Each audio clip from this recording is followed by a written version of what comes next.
now let's talk about parasites and life force. And I don't like to force my spiritual beliefs on y'all, but it was my spiritual beliefs that revealed to me why the vast majority of Americans are struggling with autoimmune disorders. So I'm casually talking to my homegirl one day, and she tells me that her hemoglobin was like 8. And I was like, wow, you know, in the hospital, we actually transfuse people at 6. So how could your hemoglobin be casually at a deadly level? She was like, I don't know, that's just what it was. I was like, well, what did the doctor do? She said, he put me on iron supplements. I was like, but why was your hemoglobin that low to begin with? And she was like, I'm not sure. I'm like, that doesn't add up, because America, we're some of the biggest meat eaters in the world. Statistically, like, we eat more meat than anybody. How is it possible that the vast majority of women in America are struggling with iron deficiency anemia and we eat unusual proportions of meat? What that tells me is that something is going on that is not allowing us to absorb the iron, right? Now, another thing that I know is that, okay, this is the part where the spiritual aspect kind of tipped me off. You know, we talked about the STDs and parasites, and I dropped in there real quickly that I think possibly what we believe to be demons could also be, because, you know, I believe in entities, I believe in the spiritual realm. I said it could be bacteria and parasites, because they live at a different level and different dimension than us, but they act on us. Because in the hospital, when a person gets a certain bacteria or a certain infection, it changes their behavior. We know that. We've seen old people get superhuman strength from having urinary tract infections. And there's like a laundry list of infections we could name. We've seen them do fecal transplants and induce signs of schizophrenia in lab rats. We've seen them use fecal transplants to heal people. So we know the gut-brain connection. We know serotonin is produced in the gut. Many neurotransmitters and many hormones are produced in the gut. So the creatures, right? And like I said, if you watch bacteria under a microscope, they have their own community. They have their own government. They kill bacteria that don't carry the workload. Like, they have their own system. So these are living beings, living forces. And if you ever look at parasites under a microscope, they're ugly. They are hideous. They look demonic. They are so ugly. They always have these gnarly teeth and these angry looking eyes. Like, y'all, they ugly, okay? They look like Predator. Y'all remember the movie Predator? That's what most parasites look like under a microscope. A lot of them also are worms, okay? Most people have worms at baseline. Don't know it, don't talk about it. The thing that's different about America is that most people of color, most countries of color, eat diets that naturally include many anti-parasitic foods, naturally. On the flip side, in America, we eat a diet that is pro-parasite, heavy with the sugar, lots of meat, raw meat at that sometimes even. All those things feed the bad bacteria in your gut, and they help create a conducive and comfortable, cozy environment for parasites to sit and thrive. Most other countries do regular deworming of the whole family, in addition to the food they eat. America, they say, oh, we're America. We don't need it. We don't have worms. We're not like those other countries. Okay? Here's the rabbit hole I went down spiritually to kind of put 2 and 2 together on what's going on.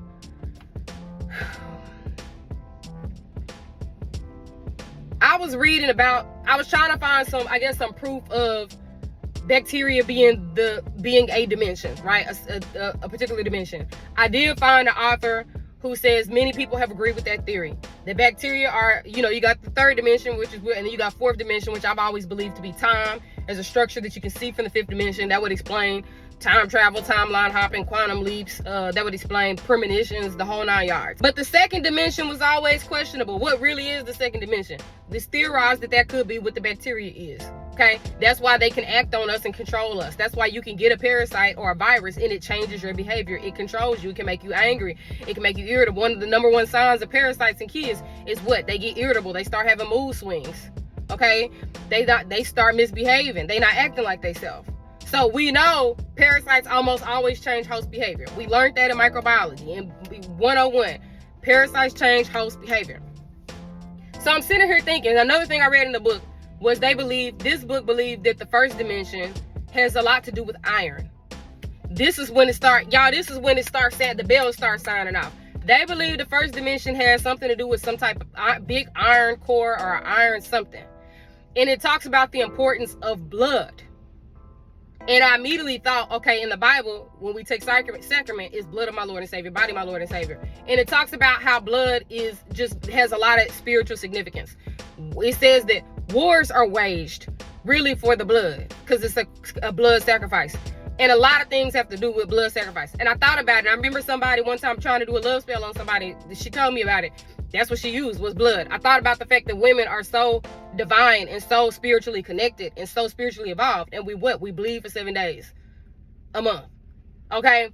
So I'm sitting here like, okay, they believe the first dimension has something to do with the iron core. They talk about the spiritual significance of blood. And is it a coincidence that malaria, for example, is a blood parasite that runs rampant in a lot of places in Africa? I've always been a conspiracy theorist, and that I don't believe that they can't cure malaria. I don't believe that they can't eradicate malaria. What I do know is financially, even in a small country like Ghana is a blimp on a Mac in Africa, right?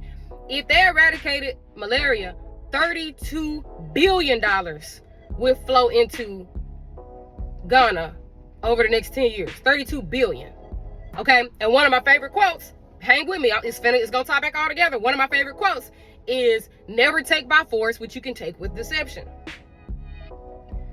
Now, you don't need boots on the ground stealing oil, stealing gold, stealing diamonds, if you can wage biological warfare. Now, they have research for ways to eradicate malaria. They have, quote unquote, solutions for it. They're being held by who? Guess who? I'm not gonna say it on here. The Gill and Trakenda Bates Foundation. Them.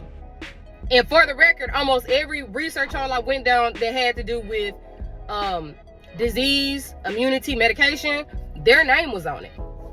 Okay? Their name was on it.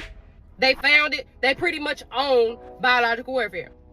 Okay? So, I believe that they have now you wage war on a group of people, they blood. Now you look at us and how the vast majority of Americans have some form of autoimmune disorder, whether that be Sjogren's, diabetes, whether that be iron deficiency, thyroid issues. There's a laundry list of autoimmune disorders. The vast majority is half. It's increasing annually, 5%. The number of autoimmune disorders is increasing annually, meaning we're increasingly stressed and we have an increasingly poor diet that for some reason facilitates autoimmune disorders. What is it in our diet facilitating autoimmune disorders?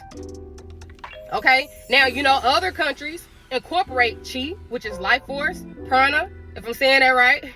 Life force, vital energy, has to do with what? Your blood. So if there's an attack on our blood, and you go to the doctor and your hemoglobin is 6 and your doctor gives you iron, but he never addresses what caused your iron to be low, there's no point in, you're supposed to be out giving award-winning speeches, but you sitting in the office crunching ice all night. You're supposed to be out working $1 million ideas, but you're tired and you're asleep because your hemoglobin is 6. And you are in one of the richest countries and one of the most developed countries in the world that will not even address basic root cause illnesses. They say, here's the medication, here's some iron, go. And they never address what's actually causing your iron to be low. Because if you can attack someone's blood, then you can attack their destiny, their life force, their fate. You can make sure they never reach their potential. You can make sure they never wake up and get off the Kool-Aid. If you've ever seen the studies that they did with lab rats, by the way they change their behavior by what they feed them, they become completely helpless. They stop fighting, they stop trying, they just lay down. All their instincts just go like that based on what they feed them. Y'all don't see that here? So I did the research.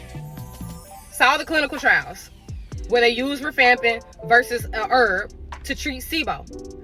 A herb beat out an antibiotic in clinical trials to treat SIBO. I went and looked. I said, how did the herb beat rifampin? Guess what? Coincidentally, all the herbs that were used as an antimicrobial were also anti-parasitic agents. They will not call them parasitic agents in the clinical trials, though. I don't know why. So people thought they were being treated only for their bacteria, and they were having their parasites treated instead. Once again, in the research study, the herbal concoction is presented as an antimicrobial to balance the good and bad gut bacteria, because bacteria in the gut can block nutrient absorption. But you know what else can block nutrient absorption? Parasites. And parasites are one of the leading causes of iron deficiency anemia. And the treatment is simple. Take anti-parasitic herbs or anti-parasitic medication. You can take it pharmaceutically or you can take it naturally. They're both just as effective. So why are we doing that? Why is that not being talked about? Why is half America walking around here sick with autoimmune disorders and a gut full of parasites, and we have all the resources in the world, but it's not being treated? Why? Why are you taking iron and feeding the parasite in your gut more iron instead of getting rid of the parasite? And you know, I put this in my ebook, and then I took it out because I felt like it was too much. I said, this is gonna overwhelm people. I'm saying too much, and I omitted it. But y'all, I have put it back in there because people need to know what they need to know. And you need to know why the supplements work. From all the things that heal us naturally. We're living an unnatural life. We have an unnatural amount of stress, anxiety, mental illness, because we have been removed from our natural element.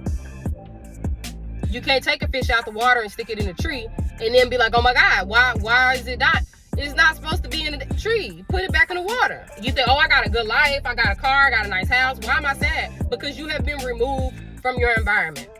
You can give a fish 10 pounds of gold, and it means nothing if you have removed the fish from water. Oh, and one more thing. A breakdown of all of this is in my ebook. And yes, I'm selling ebooks. Don't be coming on here talking about, oh, all the influencers want to sell something. You dang right, because I done put blood, sweat, and tears in. 10 years of research pieced together in 30 pages. So you dang right, I'm selling the ebook. It's for sale. It's in my bio. Please go and download it in case these videos get removed. If anything ever happens to me because I talk too much and I tell too much, there'll be many coming. I got one up now focusing on women's health, but it does talk about all these subjects. So go ahead and grab that today.